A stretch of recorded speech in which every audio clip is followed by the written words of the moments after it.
নেতা, আমি মহাদেবপুরে আন্দোলন করেছি, রাতের বেলা জঙ্গলে লুকিয়ে থেকেছি, আর দূর থেকে দেখেছি ওইটা আমার বাড়ি।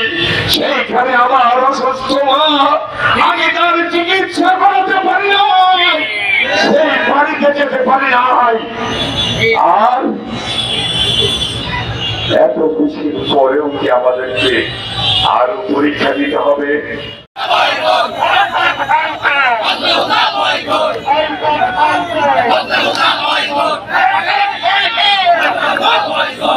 আপনার দায়িত্ব রয়েছে এই এলাকায় আন্দোলন করতে হবে।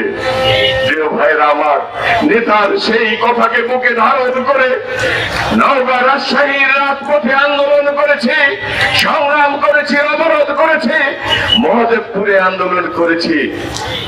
হয়তো বলবেন প্রমাণ দেবে কে? আমি বলি, এই মহাদেবপুরের দালান কোটা ইট কাঠ পাথর আর এই বীজ ঢালা পথ তার প্রমাণ দেবে দেবে দেবে।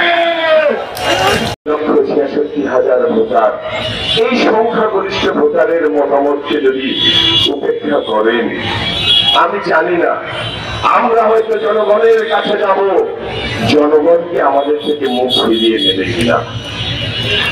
প্রিয় নেতা, আমি অনুরোধ জানাই, আমি আহ্বান জানাই, আমার জন্য নয়, আজকে আমার জন্য নয়, এই মহাদেবপুরের মানুষের জন্য, মহাদেবপুরবাসীর জন্য, এই এলাকার মানুষের চাওয়া পাওয়া পূরণ করার জন্য আজকে এই মানুষগুলো জমির ধান কাটা বাদ দিয়ে, বাড়ির কাজ কর্ম বাদ দিয়ে আপনার কাছে আবেদন জানাতে এসেছে, আপনার কাছে আপত্তি জানাতে এসেছে।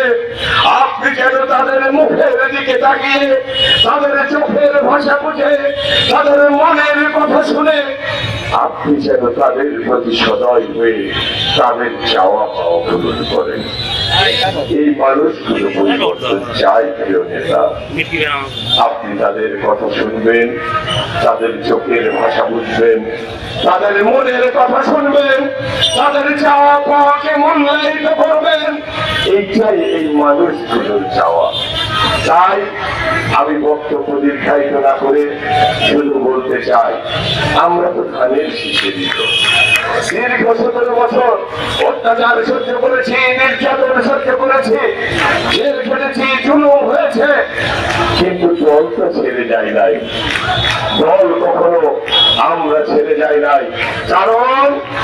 কারণটা হচ্ছে একটাই, আমরা দলের কাছে আমাদের নিজেদেরকে বিলিয়ে দিয়েছি, দলের জন্য নিজের জীবনকে উৎসর্গ করেছে।